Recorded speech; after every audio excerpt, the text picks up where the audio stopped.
बिस्मिल्लाहिर्रहमानिर्रहीम।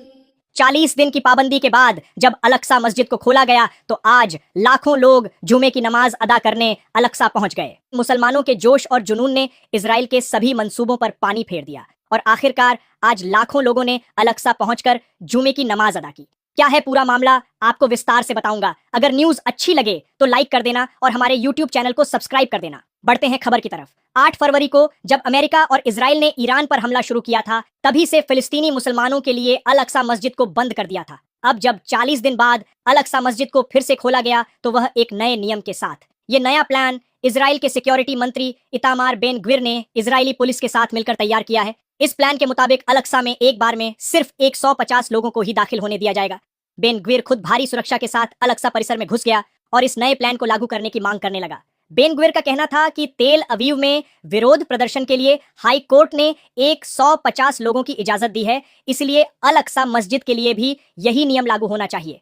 फिलिस्तीनी लोगों का कहना है कि बेन ग्विर इस मांग को लेकर इजराइल के हाई कोर्ट भी गया था। हाई कोर्ट ने उसकी इस मांग को तो खारिज कर दिया था, लेकिन अपने आदेश में अल अक्सा मस्जिद की जगह टेंपल माउंट शब्द का इस्तेमाल किया गया। आपको बता दूं, टेंपल माउंट यहूदियों का प्रार्थना स्थल है। ऐसे में हाई कोर्ट की तरफ से अल अक्सा मस्जिद को टेंपल माउंट कहना खतरनाक कदम है।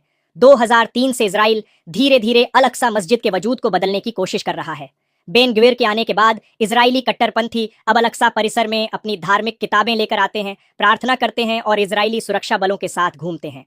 फिलिस्तीनी विदेश मंत्रालय ने कहा कि मस्जिद को बंद रखना और पुराने शहर के आसपास सख्ती करना ऐतिहासिक स्टेटस को का उल्लंघन है। मंत्रालय ने बताया कि अल अक्सा मस्जिद का 36 एकड़ परिसर केवल मुसलमानों की इबादतगाह है। इसका इजराइल से कोई लेना देना नहीं है। बहरहाल इजरायली पुलिस बेन ग्विर का यह प्लान धरा रह गया और आज लाखों लोगों ने अल अक्सा पहुंचकर जुमे की नमाज अदा की। अब बात करते हैं कि किस तरह अल अक्सा मस्जिद में बलि चढ़ाने की कोशिश की गई। बंदी के दौरान भी इजरायली सेटलर्स ने पसाख त्योहार पर पशु बलि चढ़ाने की कई कोशिशें की।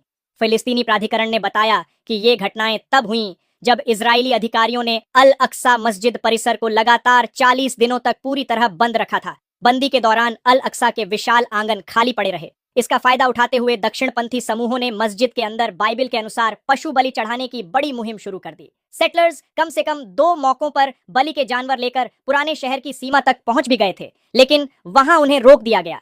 इजरायली मीडिया के मुताबिक 1 अप्रैल को पुलिस ने कम से कम 14 यहूदी लोगों को इस कोशिश के लिए हिरासत में लिया था।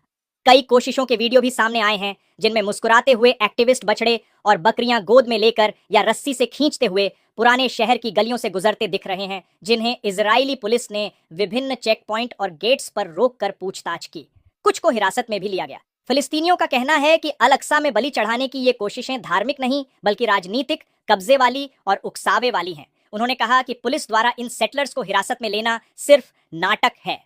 इसका मकसद स्थानीय और अंतर्राष्ट्रीय गुस्से को शांत करना है, जबकि असल में धीरे धीरे अल अक्सा पर कब्जा बढ़ाया जा रहा है।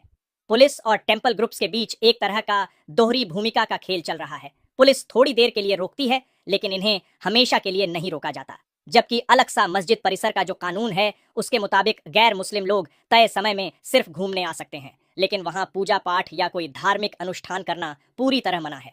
फिर भी इजराइल के कुछ चरमपंथी मंत्री यहूदियों को वहां प्रार्थना करने और बलि चढ़ाने की कोशिशों का समर्थन कर रहे हैं।